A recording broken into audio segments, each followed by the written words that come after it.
And so here, just looking at, okay, what's next? Lots of stuff to do. Do I do this playing with fire? I guess not. Valimar, that's a dungeon. And yeah, like obviously I couldn't find the mage's stronghold, so maybe the Templar stronghold will be a bit easier to find. Yeah. So like this is again very familiar area. You all can see easily what's going on. Um, just more. I like how you have a jump. It makes getting around much easier, especially because like there's. Oh Jesus! Wow, that is ridiculous. This is cool. Like if it's steep enough and you're falling down, you will slide, and that helps reduce like damage from a straight jump. Um, but yeah, like jumping around just makes it easier to get around. Again, it's very much like an MMO or a Skyrim-like travel. So here I go. 'Cause these like the area you're given to search for is huge. Okay, so back to this. Sorry, just a little hiccup there. So again, the area is huge. So like I'm just going all over the place, and it's like I because I've already been here. So this is the area. Like this is the direction I'm supposed to go in order to find their camp. And like much to my chagrin, this is a camp. Like I thought this sounded like the Templar encampment, but no. Like all this is like a small I guess outpost with a little letter that talks about the Templar encampment. But unfortunately, it doesn't actually bring. It's not actually there. So still a lot more places to look around before I actually get to this encampment. And so yeah, there's some time to read the letter if you're so interested, or you could just pause the video if you really wanted to. That's probably what anyone who actually wanted to see would have done. Yeah, just walking around the Christmas tree, have a happy holiday.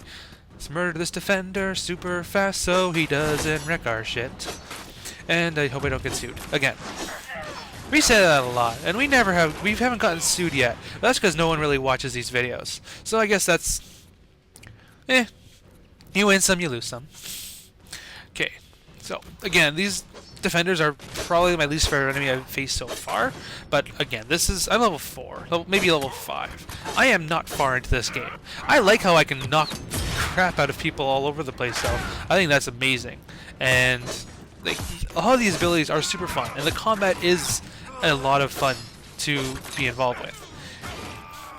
It feels better than number 2 and number 1 because it takes the best elements from both. Like because it's nice having a little bit of control with your characters. Like, and I'm yelling a taunt right at this guy. And I think that's rad. It's like in the warlord class in Dungeons and Dragons 4th edition where he yells and heals his allies. Instead, like, I'm yelling, like, "Hey, you want some of this? You want some of this?" It gets him guard, and then he attacks me, and everyone's fine except for me, who's getting hit in the face. But that's actually my job, so it works out.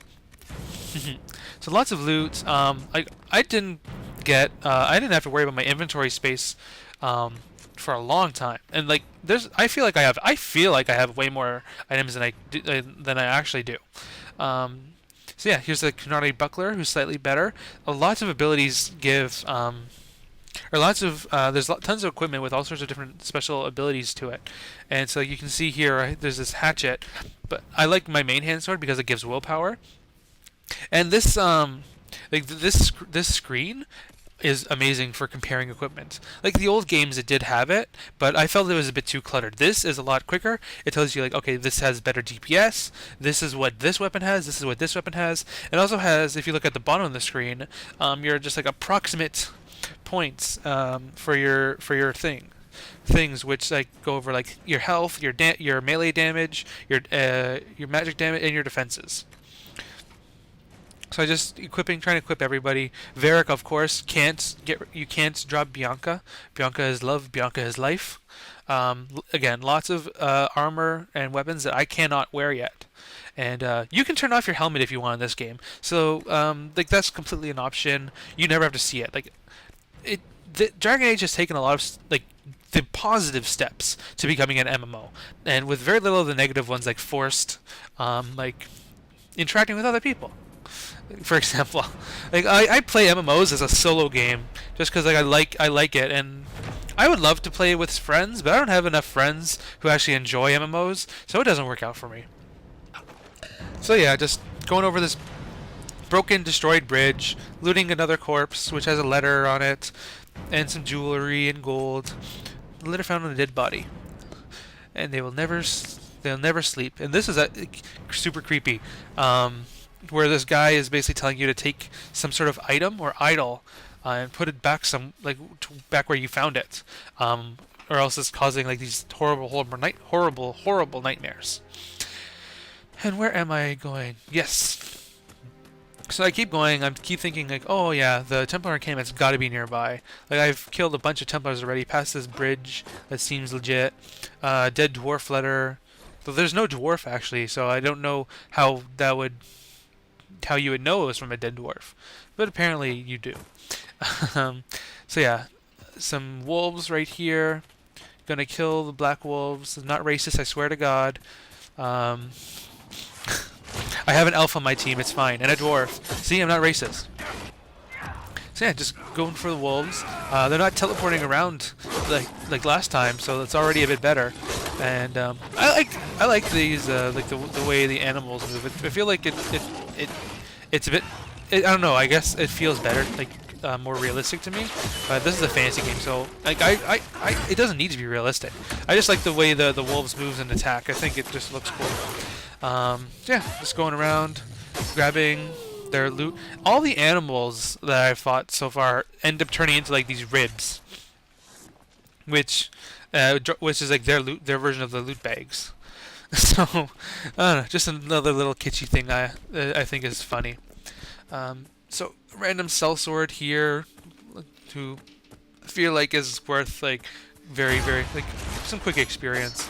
And he has another sellsword buddy and another one. Come out of like I swear to God, they came out of nowhere. I don't know where they were before. Like they did not load in when I decided to attack.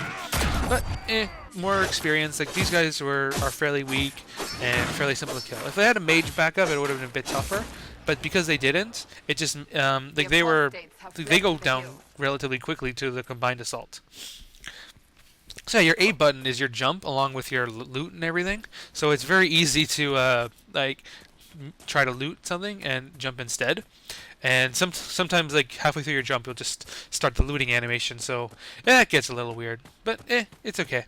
And this guy is level 8 or 9. I can't see from where I'm looking. And obviously, just turn right back around. That is not going to happen because he's going to kick my ass. Or I'm going to put up a very, very valiant fight, and it'll be a huge challenge. And I don't really care about that right now. There's tons of places for me to explore, which is an appropriate level right now. And just going around, found the Redcliffe Farms. So this is the area where I meet Dennett for the Horse Master quest that I was discussing earlier. And so here's a little scarecrow and a little farmland with this desiccated husk of a house, just like pretty much every other house we've encountered here so far. Little chest that we will now loot with a staff, like a magic staff, like a legitimate magic staff, just found in like a random farmhouse.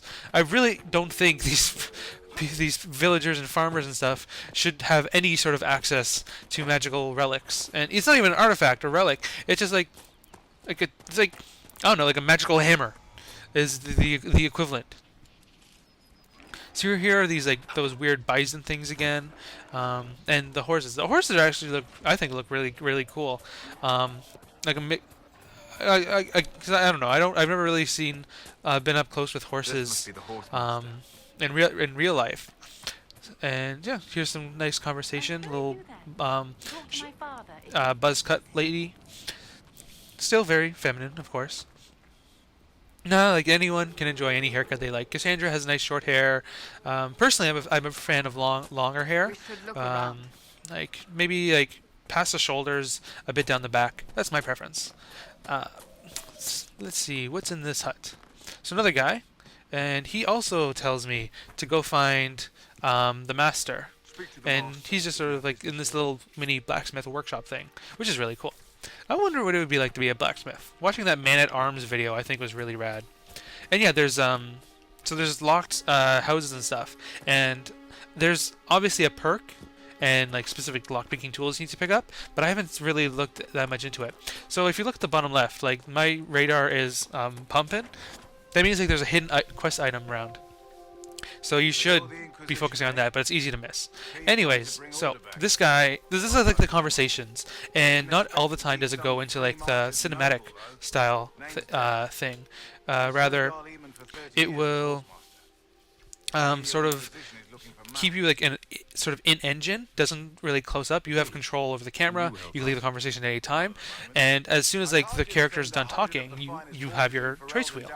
And for the most part, it doesn't tell you, like in Dragon Age 2, the sort of what the tone of the choice wheel is.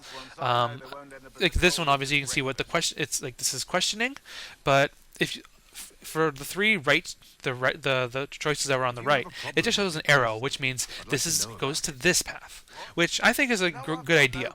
It makes it more likely that that you're not going to just go for the same like thing over and over again. You're not going to be funny Hawk. You're not just going to be angry Hawk. You're not just going to be defender Hawk. It's like it allows you. It prevents you from being pigeonholed, which I think is a much better way to do the conversation system. And so yeah, he has a legitimate complaint where like he needs help to make sure that his horses aren't just going to straight up die if he tries to send them to the Inquisition. And so I'm going around talking to the guy's family, Dennett, I think his name is, and so I'm just talking to his wife right now, who has wolf problems, attacking where the wolves are attacking all the people, like all our farmhands and stuff. This is because I'm assuming of the rifts causing them to go and possibly be possessed by like demons and shades, or rather like they just like something from the Fade is causing their like sort of animal senses to go nuts. Like they can sense the danger so bad that they're doing like they become incredibly aggressive and territorial, expanding their territory to try to escape. And like I think this is a nice little touch that a farmer is planting herbs like elf fruit and cultivating them, rather than just like expecting them to grow on the wayside where anyone can pick at them at any time, like I do. See what else? Yep. So this is really cool. I did not expect this at all. You get your own mount, so you get a horse, and yeah, just random cavalier thing right there.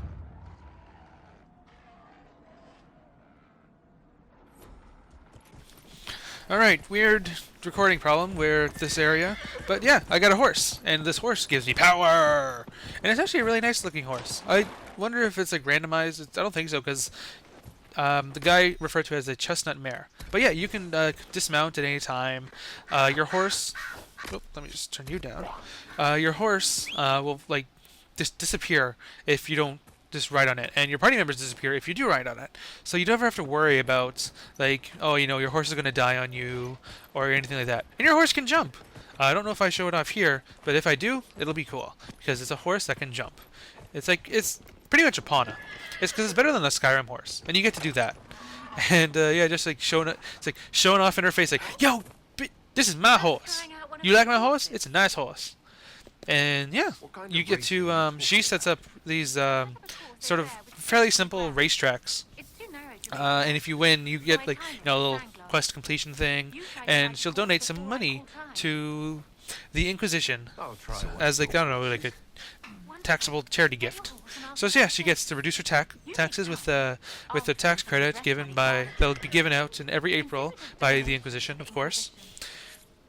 Well, I just go on my horse, who disappeared because I wasn't riding on it over the last few seconds. So I'm just confused, and then I realize, oh, I can just do this, call it over, and right there.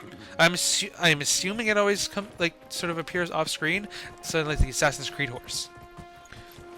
And so yeah, here I go. This is the starting line, and I'm just trying to follow the minimap marker. But if you notice, like the marker is not 10 on the map, so I'm trying to follow the minimap, and I don't realize that I have to follow these wooden checkpoints that are right in front of me. So here I am galloping along, finally figuring out the race. Don't go that way. There we go. That's the right way. Getting just keep going, and yeah, I've lost I lost a few seconds, but thankfully just me I didn't go too far off track, and so this is a fairly like the first race is fairly simple, just a very small circuit around the farm, and so here I go, and here's the finish line. You basically just finish where you start, and yep, I made it. And so now I have to talk to her again, and she'll set up another race for me afterwards.